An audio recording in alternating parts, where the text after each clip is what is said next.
Good morning, lovely people. How are you? It's Andy here, and this is Sunday morning.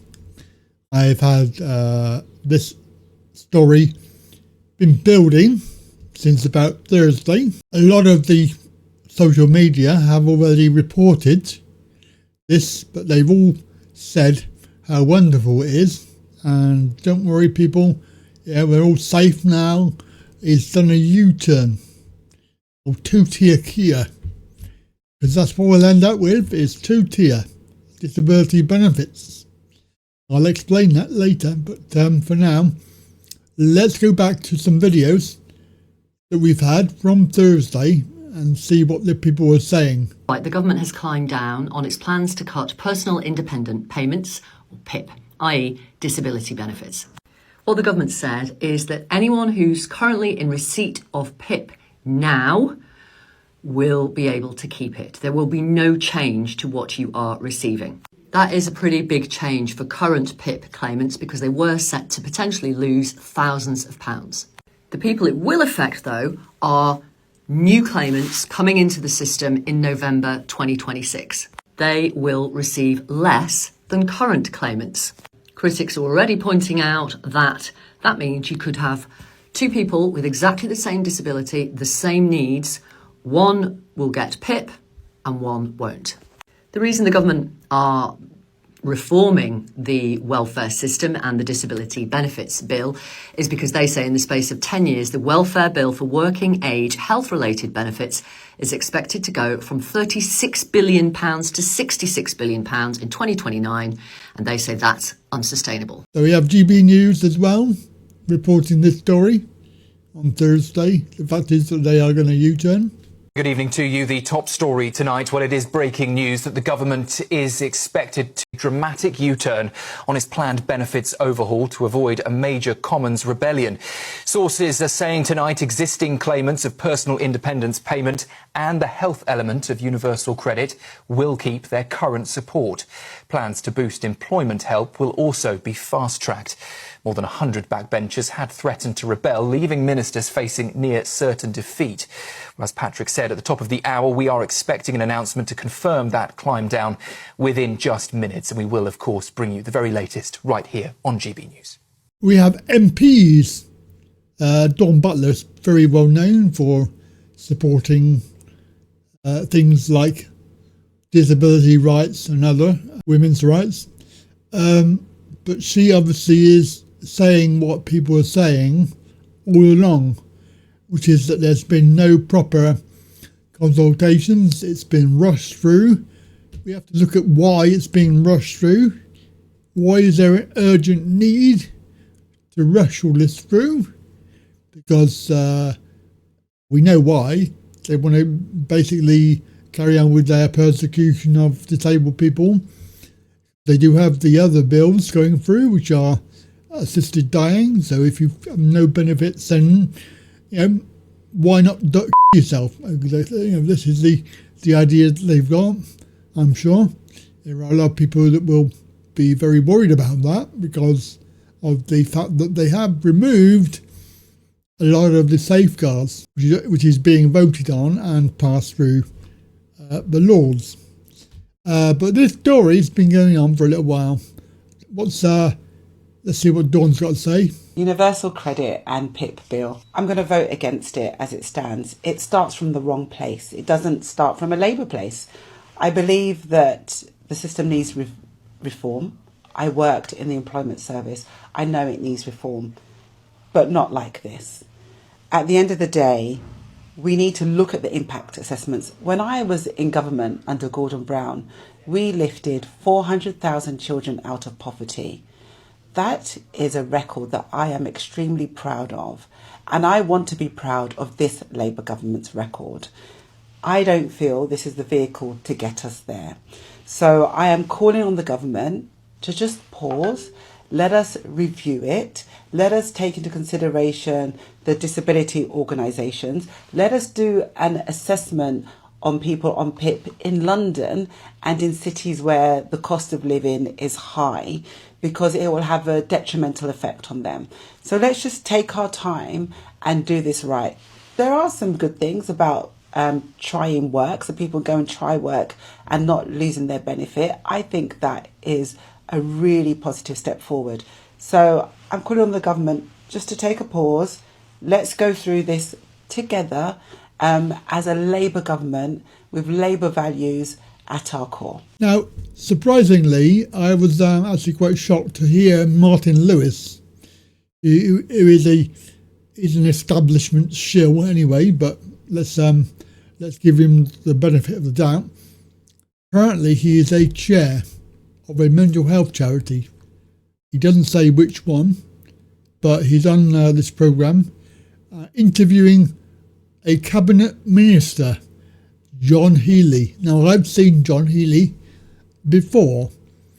He is spouting the same rhetoric that, if you're on PIP, then you have to go to work, and if you lose your benefits, then it's going to disincentivize you to go to work, and because you're worried about losing your benefits, blah, blah, blah. And Martin Lewis, quite rightly, puts him correct. You currently have, it's being spoken of, 120 members of your own party who are talking about trying to stamp down the benefits bill that will cut personal independence payments.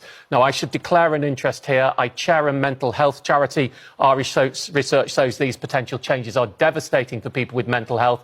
The assessment was already poor for people with mental health. But what we have under the new system, where you get points if you're in long-term sick or disabled, you get points in lots of different categories. And currently you have to have a certain number of points to be able to claim PIP. Under the new system, if you don't have 4 points in one category, you won't get PIP. Well, for people who have mental health problems, they will have problems with cleaning and dressing and budgeting and bathing themselves to a level of extent, because mental health is universal. So people with mental health problems are more likely to fail the new PIP tests than anyone else. And many of them say, well, actually stop them working because they won't have the funds to work. Is this Labour values? Well, first of all, I applaud you for chairing the mental health charity. And if you do that, you'll recognise that this is a system that is failing millions of people, that condemns them to say they'll never work again in order to get their social security payments, that doesn't offer them the either right to try work, the guarantee that they won't lose their benefits, or the one-to-one help to get into work. Sorry, Defence Secretary, PIP, we're talking about PIP. It is not an in-work benefit. It's a benefit for people whether they work or not. So I'm not sure why you've gone into work. Can we talk about the PIP analysis that's going to lead to potentially hundreds of thousands of people with mental and physical health problems getting money cut, which in many cases they're telling us will stop them being able to afford to make the adjustments they need to go to work? No, indeed, and the problems with PIP are part of the failing system. We're in a situation now where more than 1,000 people a day are signing on for PIP. That's more than doubled since the end of the pandemic. It's part of 3 million people, essentially, who never can be in the workforce because of the health problems they face. And we want to make sure that if we have this safety net in the future, that we can direct the resources to those who need it most, and that we can put in place, including for those on PIP, the support to try and get into work so that they can start to earn for themselves. We've got a system at the moment that is failing millions of people, and if we want to see it survive and sustained in the future, we have to change it. I mean, the other thing that they're on about is, trying work. I find this whole thing completely ludicrous. There are other methods already in place trying work. Some social media people, this one is on TikTok. Have a listen. Hey guys, this could be seriously bad news for disabled people claiming PIP, personal independence payment. Now, Keir Starmer's done a U-turn. Everyone was celebrating, but stop. It could be a con. It could be a lie. I've been speaking to people today about the U-turn, and it's not great news unless they properly confirm it. Now, they're saying everyone on PIP, at the moment, the current people on PIP are protected by the new changes. However, what they're not saying is people who come up for review, are they protected? And the people I've spoke to today, the answer is no, they're not protected. So the people who are coming up for review when the changes come through, may not be protected. They may have to go through the 4-point system. So at the moment, it looks like everyone is being conned. It looks like the government are conning people yet again. Unless they come forward and say, no, when you have a review, you're going to be safe.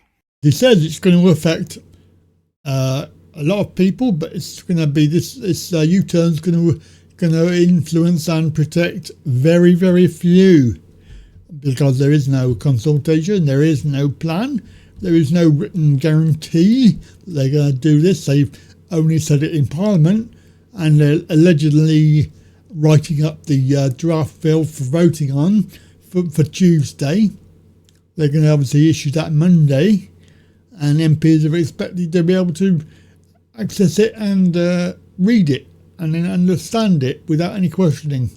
But obviously this is not good news if they're going to, but they're going to do it anyway, right? They're going to get it through. They've already appeased the gods. They've appeased the select committee people. It was about a dozen of them who have put this amendments through. They wanted, and Keir Starmer, because he's gone and done this U-turn, this partially U-turn to try and appease the gods, they've all gone back to supporting the bill. I don't particularly agree with this guy, Robert Peston, most times, but he is on ITV. He has a lot to say, and of course this is quite important to listen to. Let's have a listen. Robert is here to talk us through all the things that you've discovered this evening. A monumental climb down. More than about welfare, it's about the politics and how this government has operated. And it also asks huge questions, as you alluded to there, as what the Chancellor now does.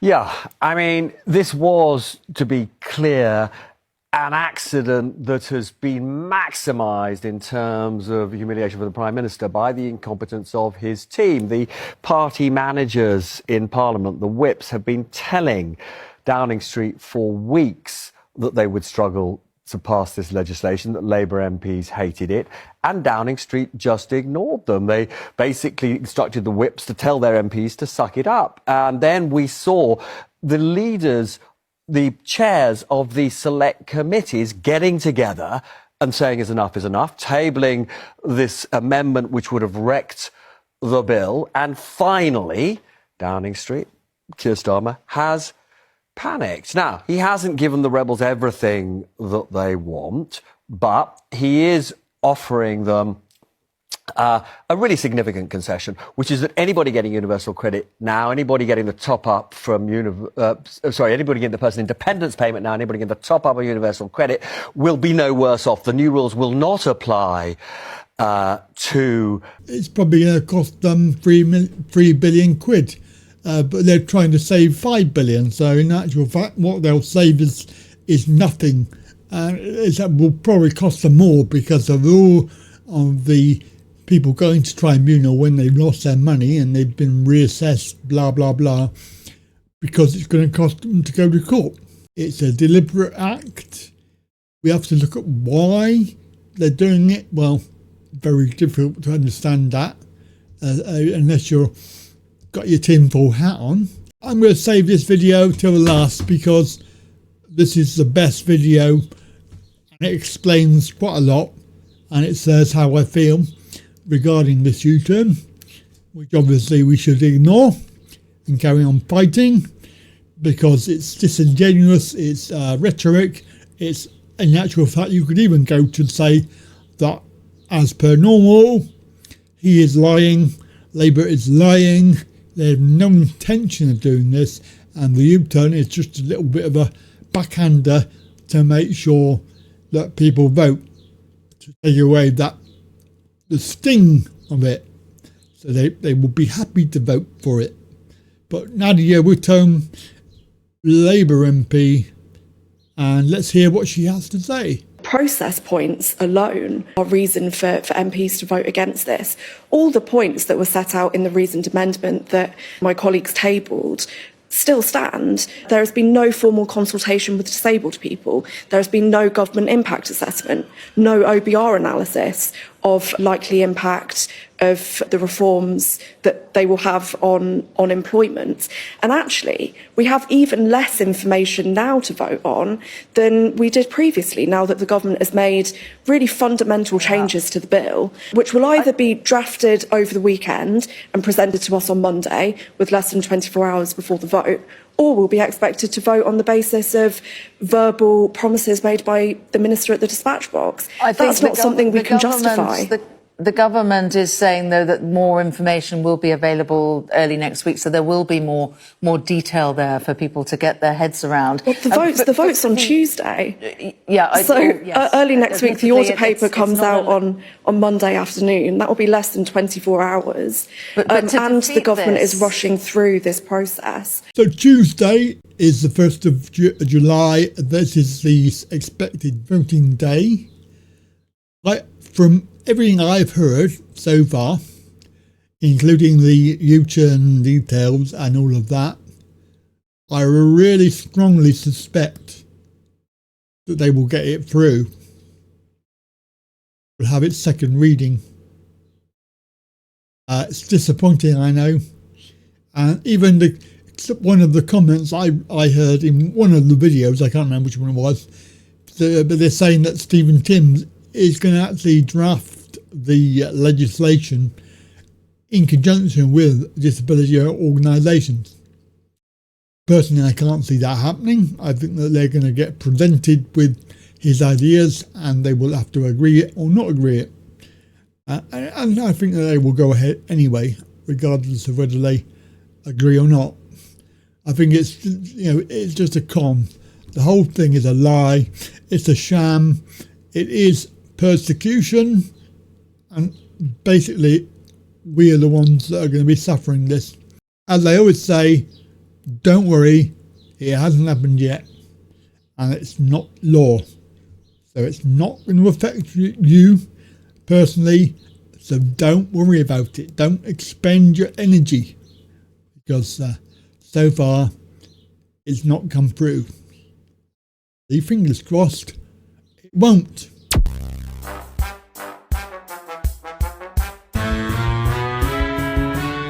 Oh, hello. Sorry to interrupt the video. Just to say that if you're interested in and keen to watch new episodes before they come out, the best way to do that is become a Patreon. And you can do that very simply. Just go over to patreon.com/Andy Wright Online and sign up for a monthly donation, which can be as small as $5. Which is hardly anything. If you think about it, you can probably get a cup of Costa coffee if you're lucky. But $5 a month will allow you access to all of the videos that I'm going to be bringing out in the next few months. And you will get them at least a week early, so you can entertain yourself with the new episodes. Sorry to bother you, but now back to the video. And I can say with hand on my heart that this is the funniest cartoon version. It's coming from Austin Powers' movie, but with Keir Starmer's head.